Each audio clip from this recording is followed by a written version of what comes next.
बहू मोटी हो गई। समर्थ और खुशी कॉलेज में साथ साथ पढ़ते थे। पढ़ाई तो खत्म हो गई थी, लेकिन उनकी दोस्ती में रत्ती भर भी अंतर नहीं आया था। समर्थ, कल पापा ने लड़के वालों को बुलाया है। तुम सच में शादी के लिए तैयार हो खुशी? पापा बहुत दिन से शादी के लिए पीछे पड़े हैं। अब मेरे पास भी तो इनकार के लिए कोई वजह नहीं है ना। आज नहीं तो कल शादी तो करनी ही होगी समर्थ। खुशी की शादी की खबर से समर्थ को एहसास होता है कि वो खुशी से प्यार करता है और उसके बिना नहीं रह सकता। समर्थ खुशी से अपने प्यार का इजहार करता है और वो दोनों शादी करने का मन बना लेते हैं। खुशी दिखने में बेहद ही खूबसूरत थी। जब समर्थ ने अपनी माँ को खुशी से मिलवाया तो वो तो उसे एक टक देखती ही रह गई।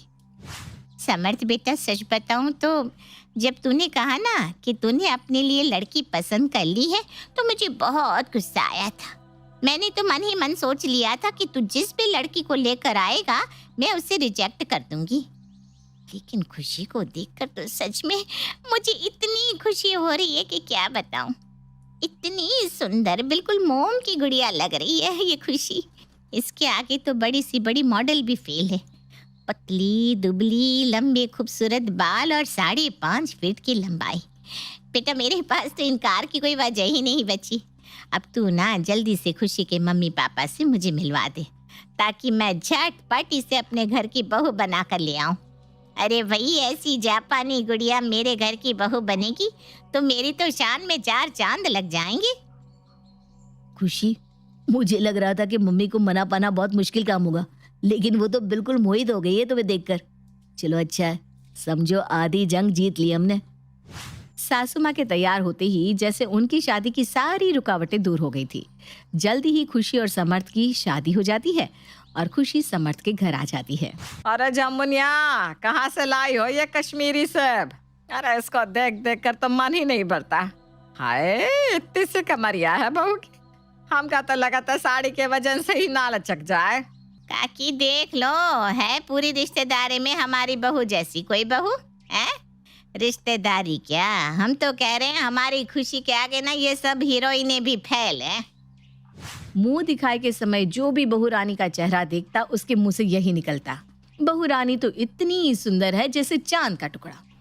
जमुनिया खुशी की सुंदरता पर खुशी से भी ज्यादा गर्व महसूस कर रही थी। एक दूसरे का साथ पाकर खुशी और समर्थ भी बहुत खुश थे।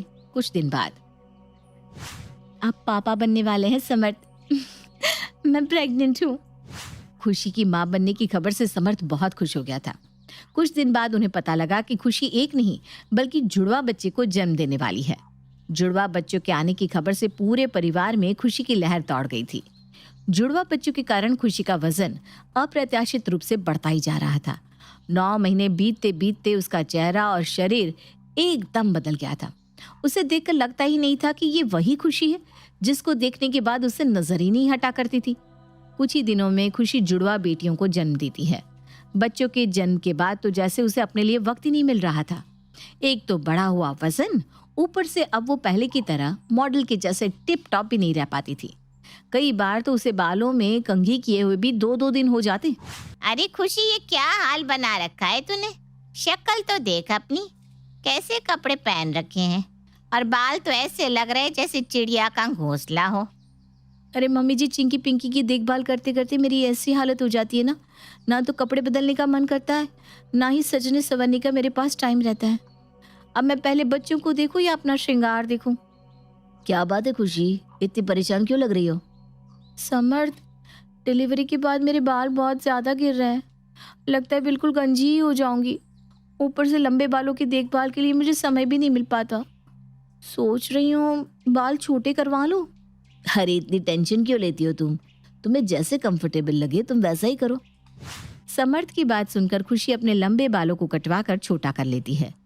जिस खुशी की तारीफ करते हुए लोग थकते नहीं थे, अब वही रिश्तेदार और आस पड़ोस के लोग उसे देखकर अजीब अजीब से मुंह बनाते और उसका मजाक बनाते।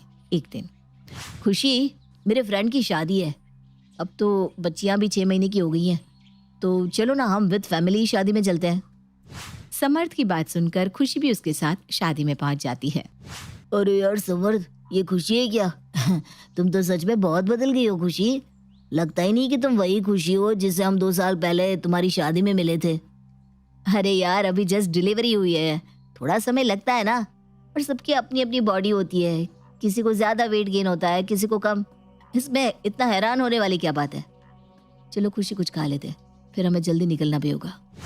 जैसे ही खुशी और समर्थ वहां से जाने लगते हैं, पीछे से उन्हें दोस्तों के हंसने की आवाज सुनाई पड़ती है। अरे यार, कहाँ हमारा हैंडसम हंग समर्थ और कहाँ उसकी वाइफ खुशी। कौन कहेगा ये इसकी बीवी है? मुझे तो ये इसकी मम्मी लग रही है। अरे यार वजन छोड़ो, कपड़े देखो कैसे टेंट जैसे पहनकर आई है। न ढंग का मेकअप, न ज्वेलरी, और बाल तो देखो कैसे लपेट रखे हैं। समर्थ के दोस्त खुशी का मजाक बना रहे थे, जिसे सुनकर उसकी आंखों में आंसू आ जाते हैं। समर्थ, आपको मेरे साथ खड़े होने में शर्मिंदगी हो रही है क्या? क्या मैं इतनी बदसूरत और भद्दी हो गई हूँ कि ये लोग मुझसे ऐसे बात कर रहे हैं? खुशी, बेकार की बातों को अपने मन से निकाल फेंको। कहने दो जिसे जो कहना है, तुम ध्यान मत दो। समर्थ ने कह तो दिया कि इन बातों पर ध्यान मत दो, लेकिन घर आने के बाद भी कई दिनों तक खुशी के कानों में दोस्तों की कही हुई बातें घूम रही थी। अब खुशी समर्थ के साथ जहां कहीं भी जाती, लोग उसे एहसास करा ही देते कि अब वो समर्थ के साथ चलने लायक नहीं। कोई उसे समर्थ की माँ कहकर मजाक बनाता, तो कोई कहता ओवर एज लड़की के चक्कर में फंस गया समर्थ, उसे तो कोई अच्छी वाली मिल जाती। धीरे धीरे समय बीत रहा था और अब समर्थ ने खुशी को अपने साथ कहीं भी बाहर ले जाना बिल्कुल बंद कर दिया था। वो ना तो अपने रिश्तेदारों से उसकी बात कराता और ना ही उसे कहीं बाहर घुमाने लेकर जाता। अगर कहीं शादी पार्टी में जाना भी होता तो उसकी सास और समर्थ ही जाते और खुशी घर में अपने बच्चों के साथ अकेली रह जाती। पहले मुझे लगता था समर्थ मुझे बहुत प्यार करता है, चाहे कुछ भी हो जाए वो मेरा साथ कभी नहीं छोड़ेगा, लेकिन अब तो मुझे ऐसे लगने लगा है जरूर समर्थ का बाहर कोई अफेयर है, तभी तो मेरे साथ वो कहीं आना जाना पसंद नहीं करते। अगर बच्चे होने के बाद मेरा वजन बढ़ गया तो इसमें मेरी क्या गलती है? लोगों की बातें सुनकर कहीं समर्थ मुझे छोड़कर किसी और के साथ शादी तो नहीं कर लेंगे। हर गुजरते दिन के साथ खुशी नेगेटिव बातें सोच सोच कर डिप्रेशन में जा रही थी। एक तो पहले ही 2 बच्चों की जिम्मेदारी, ऊपर से समर्थ का बदलता व्यवहार उसे परेशान किए हुए था। एक दिन खुशी की ननद कीर्ति उनके घर आती है। क्या बात है भाभी, जब से मैं आई हूँ महसूस कर रही हूँ आप कुछ परेशान सी हैं। कुछ हुआ है क्या भाभी? कीर्ति के प्यार भरे शब्द सुनकर खुशी की आंखों से आंसू बहने लगते हैं। मैं आपको क्या बताऊं दीदी, जब से बच्चे हुए हैं जैसे मैं इस घर के लिए कचरा बन गई हूँ, जो इस घर में अब किसी को अच्छा नहीं लगता। अरे ये कैसी बात कर रही हो भाभी? बच्चा होना तो भगवान का बहुत बड़ा आशीर्वाद होता है। बच्चा हो जाने से औरत कचरा नहीं बन जाती। आप अपने मन में ऐसी बातें क्यों ला रही हैं? माँ ने कुछ कहा है क्या आपसे? कीर्ति की बात सुनकर खुशी अभी तक हुई सारी बातें उसे बता देती है। मुझे तो यही लगता है दीदी कि जरूर ये मुझे छोड़ने वाले हैं। ऐसे कैसे छोड़ देंगे? मैं ऐसा कभी नहीं होने दूंगी। भाई आपके साथ इतना बुरा नहीं कर सकते। आपसे ये उम्मीद मुझे कतई नहीं थी भैया।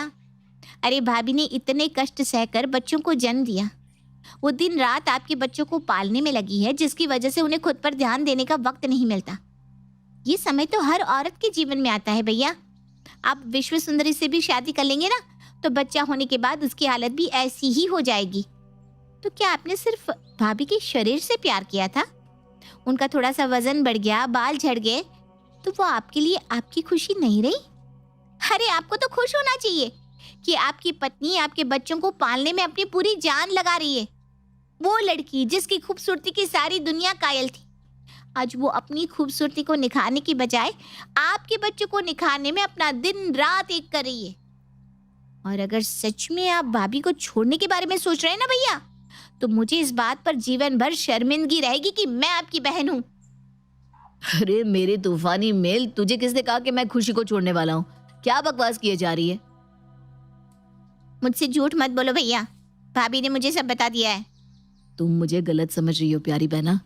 मैं खुशी को अब अपने साथ पार्टी या डिनर पर इसलिए नहीं ले जाता क्योंकि वो बहुत जल्दी हर्ट हो जाती है।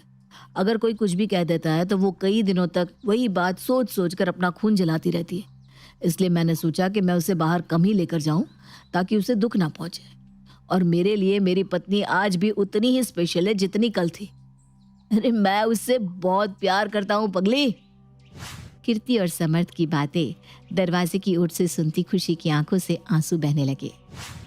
मुझे माफ कर दो समर्थ, मैंने आपको गलत समझा। मैं वादा करती हूँ आज की बात किसी की बातों को अहमियत नहीं दूंगी। मेरे लिए सबसे ज्यादा जरूरी है आपका साथ, बस। गलतफहमी दूर होते ही खुशी और समर्थ प्यार से एक दूसरे के गले लग गए थे। ये कहानी दो परिवारों की है, दो ऐसे परिवार जो बिल्कुल एक दूसरे के विपरीत थे। विपिन मिश्रा, जिनके लिए समय ही सब कुछ था। घड़ी के कांटों के साथ विपिन जी और उनका परिवार चलता था। और दूसरी तरफ शर्मा जी का परिवार, जिनका सुबह का नाश्ता 1 बजे होता था। अगबाई, आलोक बाबा उठ जाइए ना, 12 बज गए हैं। क्या गंगू ताई, तुम भी ना 12 ही बज रहे, अभी 5 ही जो सर पर चढ़ गई हो। अब जाओ सोने दो मुझे। तभी कमरे में प्रेरणा आती है। अरे गंगा, तुझे बोला है ना मैंने, आलोक को परेशान ना किया कर। इतना शोर करके तू उसे उठाने आई कि मेरी आंख खुल गई। अब जा अच्छे से कुछ तैयार कर, तब तक मैं सॉन्ग सुनती हूँ। मैं भी तो उठ ही गया हूँ मम्मा, चलो ना मूवी चलते हैं। ये थी शर्मा जी के परिवार की एक झलक, जहाँ लोगों को दिन रात की कोई सूद बूद ना थी। और एक था मिश्रा परिवार। 7 बज गए। ओ गॉड, कितनी लेट हो गई हूँ मैं। पापा, मैं निकल रही हूँ कॉलेज के लिए। बहुत नाज है मुझे मेरी गायत्री पर। एक पढ़े लिखे तहजीबदार लड़के से शादी पक्की करवाऊंगा मेरी गायत्री की। गायत्री जब कॉलेज से लौट रही थी तब आलोक की गाड़ी के सामने आकर गायत्री का एक्सीडेंट हो जाता है। यह एक्सीडेंट कहीं जानबूझकर तो नहीं किया गया? आपका बयान लेने पुलिस वाले आ रहे हैं। प्लीज गायत्री, मुझे बचा लो। यह एक्सीडेंट कैसे हुआ? मेरी ही गलती है इंस्पेक्टर साहब, इन्होंने तो मुझे हॉस्पिटल लाकर बचाया है।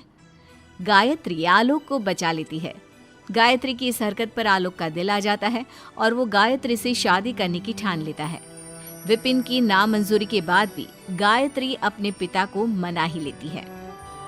पापा, शायद भगवान की यही मर्जी है कि मैं शर्मा परिवार की बहू बनूं और उन्हें सुधारूं। गायत्री के बाद विपिन समझ जाता है और चट मंगनी पट ब्याह करके गायत्री शर्मा परिवार की बहू बन जाती है। शादी के दूसरे ही दिन सुबह 6 बजे। हे मनमोहन, हे मनमोहन, हे मुरलीधर, हे दामोदर। पहली बार शर्मा निवास में सुबह 6 बजे में आरती की आवाज आ रही थी। ये सुबह सुबह गाना कौन गाने लगा? सभी अपने अपने कमरों से निकलकर हॉल में आते हैं, जहां गायत्री आरती कर रही होती है। ये सब क्या है बहू? जो आज तक होना चाहिए था सासू माँ। गंगूताई, आज से सुबह का नाश्ता 1 बजे नहीं 7 बजे बन जाना चाहिए, और तब तक किसी ने ना खाया हो तो फिर उसे लंच ही मिलेगा। अरे ये क्या कह रही हो तुम गायत्री? वही जो आपने सुना। चलिए नहा लीजिए, वरना कहीं ऐसा ना हो कि गीजर का पानी भी नसीब ना हो। गायत्री पूरे घर की लगाम अपने हाथों में ले लेती है। शर्मा जी की घर में कोई खास इज्जत तो थी नहीं। यूं तो वो बहुत तमीजदार थे, पर घर पर उनकी कोई सुनता ही नहीं था।